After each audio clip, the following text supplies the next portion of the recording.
पठारी में रविदास जयंती पूरे हर्षोल्लास के साथ मनाई गई। इस अवसर पर अहिरवार समाज के वक्ताओं ने कार्यक्रम को संबोधित किया। उन्होंने अपने आध्यात्मिक वचनों से सारे संसार को आत्मज्ञान, एकता, भाईचारे पर जोर दिया गया और रविदास जयंती पर सभी को भाईचारे से रहने का संदेश दिया। सागर जिले के राहतगढ़ में संत रविदास जी की 645वीं जयंती एक भव्य समारोह के रूप में मनाई गई। ये समारोह जनपद पंचायत परिसर में आयोजित किया गया था, जिसमें कैबिनेट मंत्री गोविंद सिंह राजपूत ने भी शिरकत की। गोविंद सिंह राजपूत ने सबके साथ बैठकर खाना भी खाया। साथ ही संत रविदास के जीवन पर प्रकाश डालते हुए उनके मार्ग पर चलने का संदेश दिया। संत रविदास जयंती पर खुरई में विशाल शोभा यात्रा निकाली गई। शोभा यात्रा गांधी वार्ड स्थित संत रविदास जी के मंदिर से शुरू होकर शहर के प्रमुख मार्गों से होकर निकली। शोभा यात्रा में सैकड़ों की संख्या में पुरुष, महिलाएं, बच्चे और युवा गुरुजी के जयकारे के साथ चले। डीजे, ढोल, नगाड़ों, अखाड़ों के साथ बक्कियों में निकली शोभा यात्रा का जगह जगह स्वागत किया गया।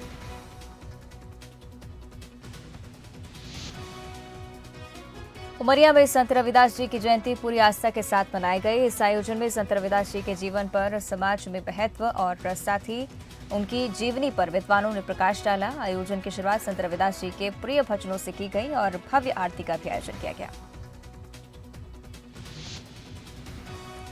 डिंडौरी जिले की मेहंदवानी में संत शिरोमणि रविदास जयंती के अवसर पर जनपद पंचायत में कार्यक्रम का आयोजन किया गया। इस दौरान लोगों ने मुख्यमंत्री का संदेश सुना और शिक्षक मुकेश साहू ने संत शिरोमणि रविदास जी के जीवन पर प्रकाश डाला। बड़ी संख्या में लोग इस कार्यक्रम में शामिल होने पहुंचे। मड़वा में विजयवर्गीय समाज ने स्वामी श्री रामचरण जी महाराज की जयंती धूमधाम से मनाई। इस अवसर पर समाजजनों ने स्थानीय नव्या जन कल्याण समिति के निराश्रित बच्चों के बीच महाआरती कर उन्हें भोजन करवाया। इसके बाद समाज के बच्चों द्वारा सांस्कृतिक कार्यक्रमों की प्रस्तुति भी दी गई। मड़वा विजयवर्गीय वैश्य समाज ने स्वामी जी श्री रामचरण जी महाराज की 302वीं जयंती मनाई है। स्वामी जी हमारे आराध्य इसलिए हैं कि उन्होंने एक राम स्नेह पंथ चलाया था और सौभाग्य से उनका जन्म हमारे विजयवर्गीय परिवार में हुआ था। इसलिए पूरे देश भर में विजयवर्गीय समाज उनकी जन्म जयंती मनाता है। उसी क्रम में हमने मड़वा में आज दिवस पर्यंत सेवा और अन्य कार्य के माध्यम से ये जयंती पर्व मनाया है। छत्तीसगढ़ की राज्यपाल अनुसुईया उइके मुंगेली के दौरे पर रहीं। माघ पूर्णिमा के मौके पर मटकू द्वीप में आयोजित कार्यक्रम में शामिल हुए। विधानसभा में नेता प्रतिपक्ष धरमलाल कौशिक भी इस दौरान उनके साथ मौजूद रहे। मटकू द्वीप में खुदाई से मिली 12 शिवलिंगों की राज्यपाल अनुसुईया उइके ने पूजा की और मटकू द्वीप में पौधारोपण किया। इस मौके पर राज्यपाल ने प्लास्टिक मुक्त भारत अभियान के लिए आम लोगों से सहयोग मांगा और इसकी शपथ भी दिलाई। ऐसी नदी का आगे भविष्य में किसी भी मतलब हमारे जो हिंदू संस्कृति में बहुत सारे त्योहार आते हैं, तो ऐसे त्योहारों के समय अगर आरती होते रहेगी तो लोगों में भी एक जागरूकता और एक प्लास्टिक मुक्त भारत होने का और पर्यावरण के लिए भी, तो वही सारी चीजों को देश में जागरूकता का।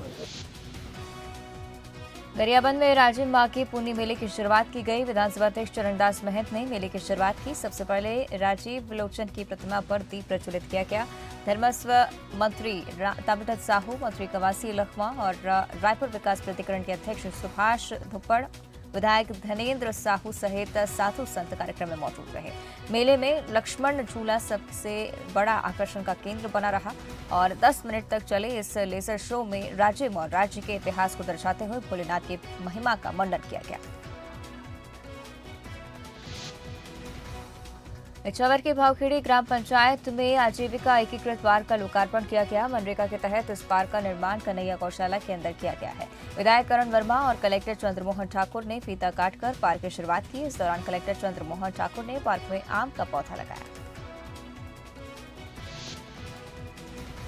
रीवा के श्याम शाह मेडिकल कॉलेज के स्टूडेंट्स ने ब्लड डोनेशन कैंप का आयोजन किया, जिसमें बड़ी संख्या में स्टूडेंट शामिल हुए। शिविर दिवंगत मेडिकल छात्र रौनक भंडारी के जन्मदिन पर उनकी स्मृति में आयोजित किया गया था। रक्तदान करने वालों को मेडिकल छात्रों ने एक एक पौधा गिफ्ट दिया और आपको बता दें कि साल 2016 में मेडिकल छात्र रौनक भंडारी की एक हादसे में मौत हो गई थी। उज्जैन की उन्हेल तहसील के बरखेड़ा गांव के रहने वाले वीरेंद्र सिंह को पूरे राजकीय सम्मान के साथ अंतिम विदाई दी गई। वीरेंद्र सिंह मुंबई में भारतीय वायुसेना में नॉन कमीशन ऑफिसर के पद पर पदस्थ थे। मुंबई में एक रेल हादसे में उनका निधन हो गया था। उनका पार्थिव शरीर उन्हेल पहुंचा। सैनिक की शव यात्रा में बड़ी संख्या में लोग शामिल हुए। क्षेत्रीय विधायक रामलाल मालवीय ने सैनिक के सम्मान में शहीद स्मारक बनाने की घोषणा की।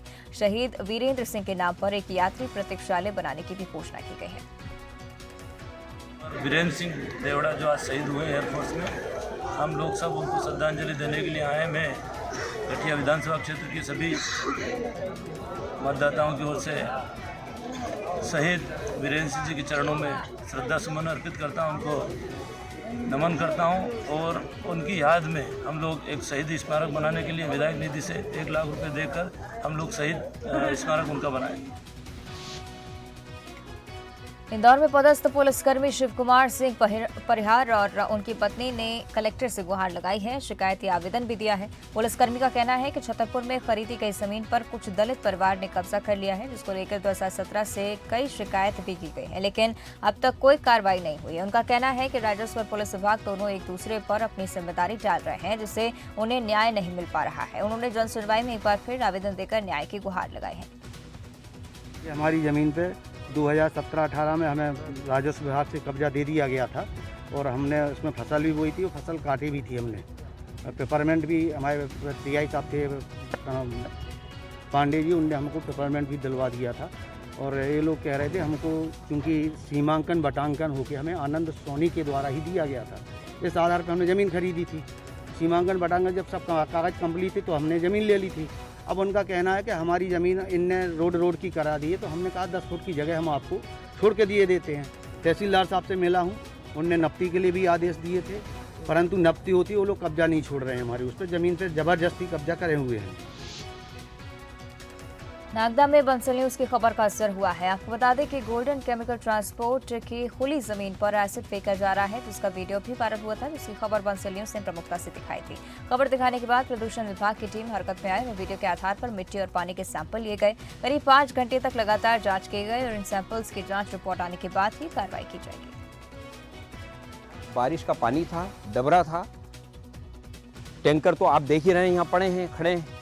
तो उन टैंकरों को साथ में फोटो लेकर के, और ये एक मनगढ़ंत झूठी शिकायत की है कि यहाँ एसिड डोला जा रहा है। प्राप्त शिकायत गोल्डन केमिकल की आई थी कि इनका जो परिसर है इसमें कुछ रसायन डोला गया था, ऐसा शिकायत आई थी। शिकायत में जो भी लिखा था उसके अनुसार यहाँ पे जांच की गई एवं मिट्टी एवं जल के नमूने एकत्र किए गए।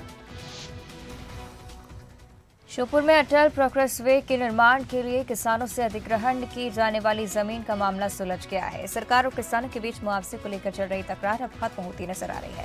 दरअसल अटल प्रोग्रेस वे के लिए जमीन देने वाले किसानों ने 2 गुना मुआवजा देने की मांग की थी और इसको लेकर किसानों ने दिल्ली में कृषि मंत्री नरेंद्र सिंह तोमर से मुलाकात की। किसानों की जमीन के बदले 2 गुना मुआवजा राशि के तहत नकद भुगतान दिए जाने पर फैसला हुआ। वहीं जो किसान जमीन के बदले जमीन लेना चाहते हैं उन्हें सरकार भूमि अधिग्रहण के तहत जमीन भी देगी। जो जमीन के बदले जमीन दुगनी लेना चाहते हैं, वो जितने लोग सहमति दे चुके, अब वो सहमति पे रहे तब भी, न रहे तब भी वो मुआवजा ले सकते हैं।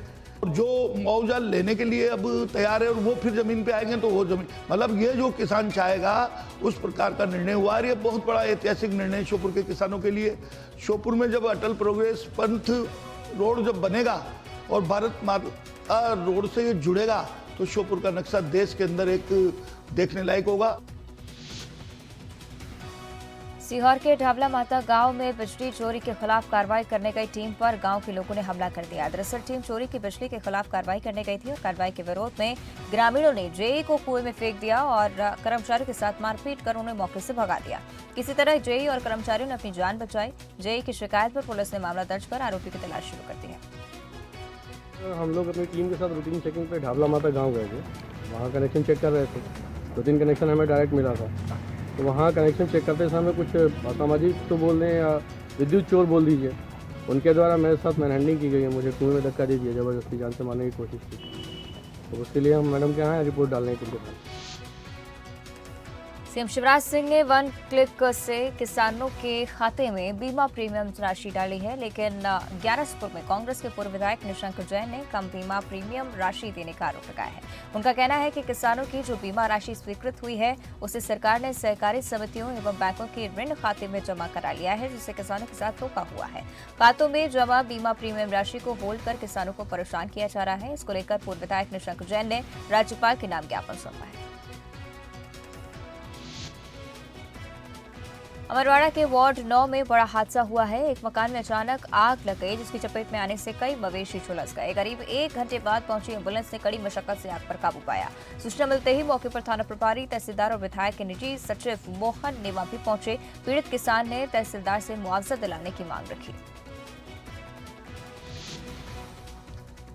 शहडोल में इन दिनों पार्वो वायरस के चपेट में आने से कुत्ते लगातार बीमार हो रहे हैं। आपको बता दें कि पार्वो बीमारी एक ऐसी जानलेवा बीमारी है जो कि जानवरों में बहुत ही घातक साबित हो रही है। इसके लक्षण कुछ इस प्रकार हैं कि कुत्ते पहले दिन से ही भोजन छोड़ देते हैं। डॉक्टरों की माने तो 48 घंटे के अंदर चेकअप या इलाज न करवाने से कुत्ते की जान भी जा सकती है। डॉक्टर्स के मुताबिक अस्पताल में हर रोज 10 से 12 कुत्ते ऐसे पहुंच रहे हैं जिनमें पार्वो वायरस के लक्षण हैं। तो पार्वो नामक एक बीमारी होती है जो जानलेवा बीमारी है कुत्तों में, और ये सबसे ज़्यादा संक्रमण उनमें होता है जो पहले ही साल के बच्चे होते हैं।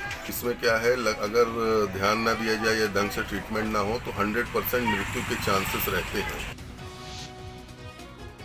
मुबदलागंज के हजली गांव में रिश्तों को शर्मसार करने की घटना सामने आई है, जहां एक बेटे ने अपने पिता की हत्या कर दी।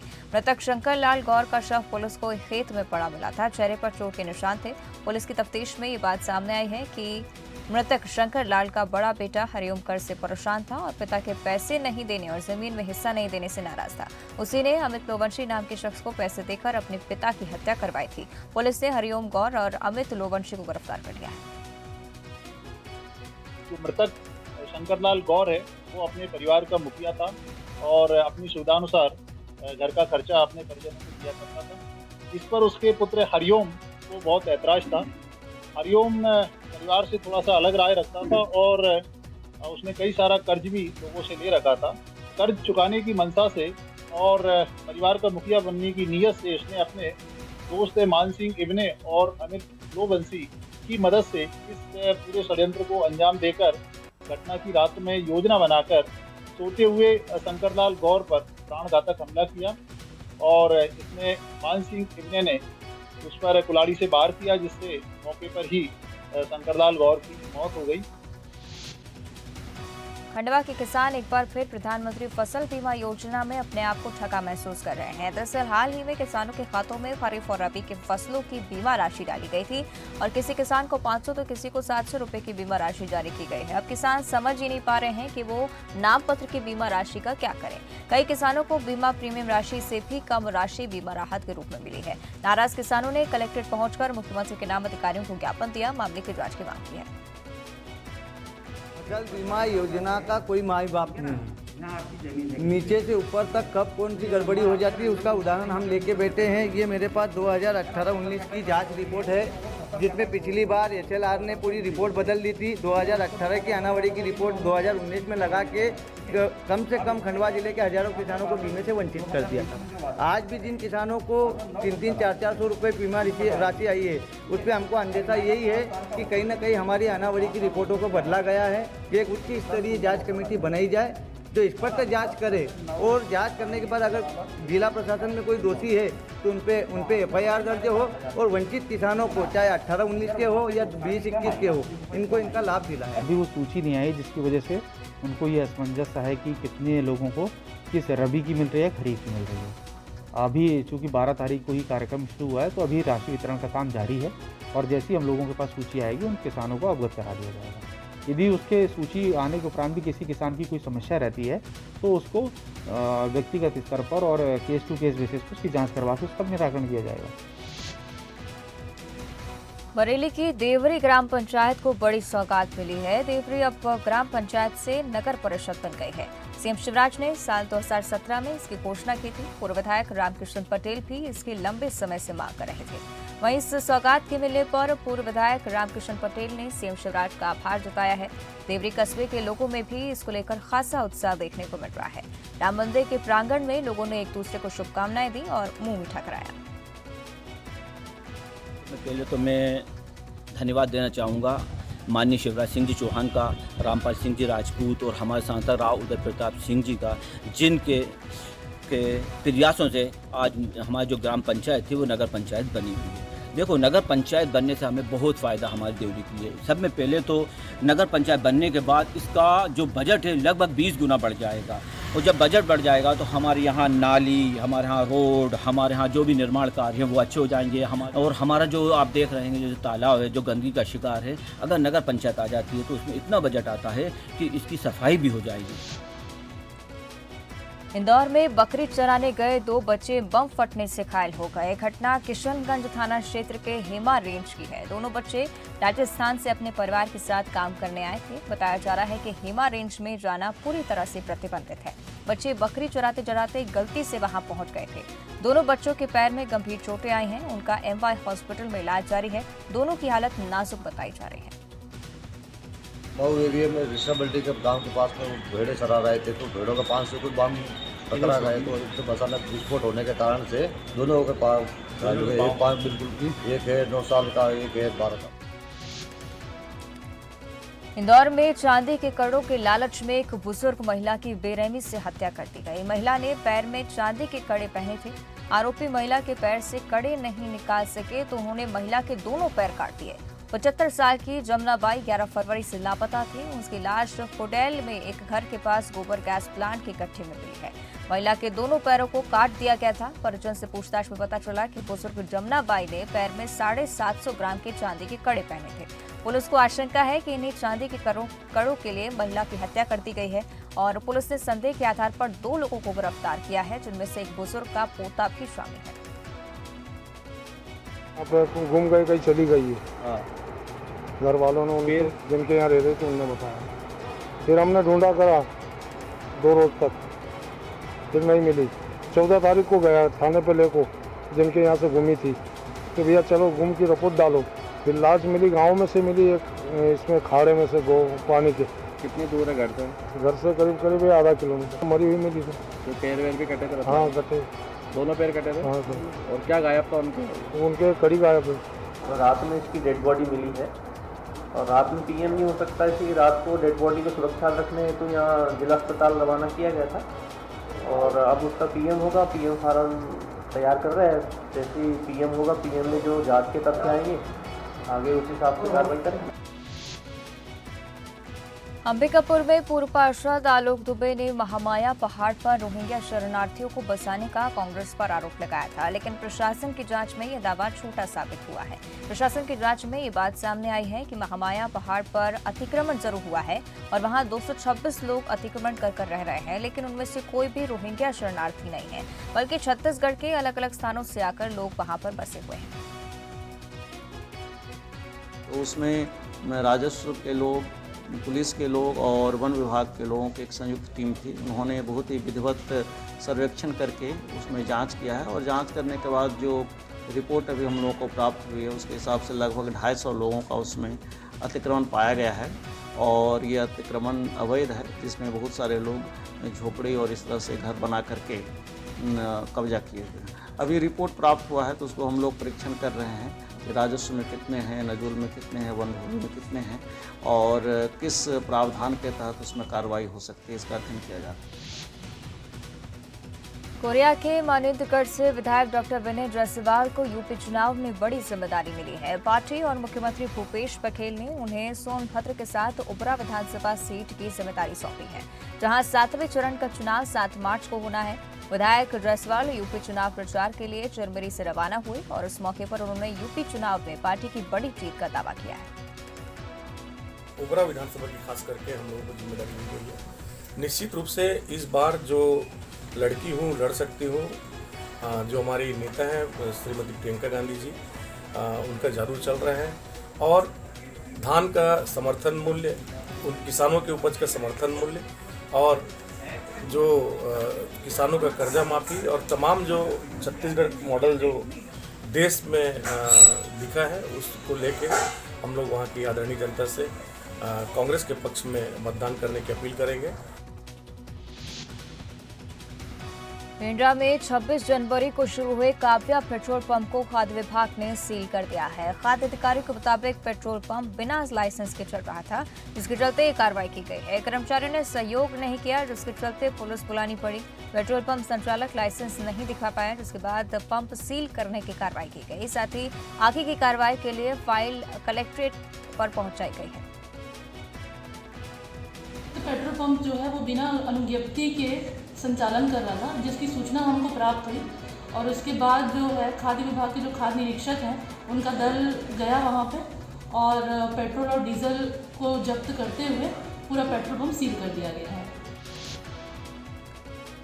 केंद्र सरकार ने सिंगल यूज प्लास्टिक के इस्तेमाल पर प्रतिबंध लगा दिया है और उसको लेकर गांधी जयंती पर जन जागरण अभियान भी चलाया गया। लेकिन बिलासपुर में प्रतिबंध के बाद भी बाजारों में पॉलिथीन का धड़ल्ले से इस्तेमाल किया जा रहा है। ठेले और दुकानदार भी पॉलिथीन में बेखौफ सामान बेच रहे हैं। व्यापारी संघ का आरोप है कि छोटे व्यापारियों की जगह पॉलिथीन के कारखाने और स्टॉक पर कार्रवाई करने की जरूरत है। वहीं निगम प्रशासन का कहना है कि अब तक 39 दुकानदारों के खिलाफ कार्रवाई की गई है और 19 लोगों पर जुर्माना भी लगाया गया है। पॉलीथीन के लिए जो शासन का प्रयास है वह पत्ते तोड़ने की भांति है, जबकि व्यवस्था ये होना चाहिए कि जड़ ही काट दी जाए। जो कारखाने हैं, जो स्टॉकिस्ट हैं, उनके ऊपर अगर प्रहार किया जाएगा तो एक दिन भी नहीं लगेगा, परंतु कुछ व्यवस्था ऐसी रहती है शासन की कि उनसे कुछ मिलता रहता है और इस वजह से आज तक पॉलीथीन हमारे यहाँ से बंद नहीं हो पाया है। बंद करना है तो छोटे छोटे 2 किलो 4 किलो या 6 किलो जो लोग बेचते हैं, चिल्लर दुकानदार हैं, उनको बंद करने से कुछ नहीं होगा। आप उनकी जड़ काटिए, जहाँ जिन कारखानों में बन रहा है उन्हें बंद कीजिए। 2 दिन से ऊपर हिंदुस्तान में प्लास्टिक बंद होने में नहीं लगेगा। नरसिंहपुर की जीवनदायिनी माने जाने वाली मां नर्मदा का अस्तित्व संकट में है। बेतहाशा रेत खनन और नदी में नाले का पानी मिलने से नर्मदा मैली होती जा रही है। दूसरी ओर प्रशासन और प्रदूषण नियंत्रण बोर्ड खानापूर्ति करते नजर आ रहे हैं। नर्मदा के जलीय जीवन और वनस्पति को इससे खतरा पैदा हो रहा है। नरसिंहपुर के मशहूर बरमान घाट, सकून घाट, करैया घाट और राम घाट में प्रदूषण साफ देखा जा सकता है। श्रद्धालुओं के ऐसे पानी में स्नान से त्वचा रोग और दूसरी बीमारियों का खतरा भी पैदा हो गया है। देखिए, अभी हम करैया घाट पे हैं नरसिंहपुर ज़िले के, और अमूमन लगभग घाटों की ये स्थिति है नरसिंहपुर ज़िले में विशेषकर। वजह है बड़ी मात्रा में उत्खनन जो चल रहा है।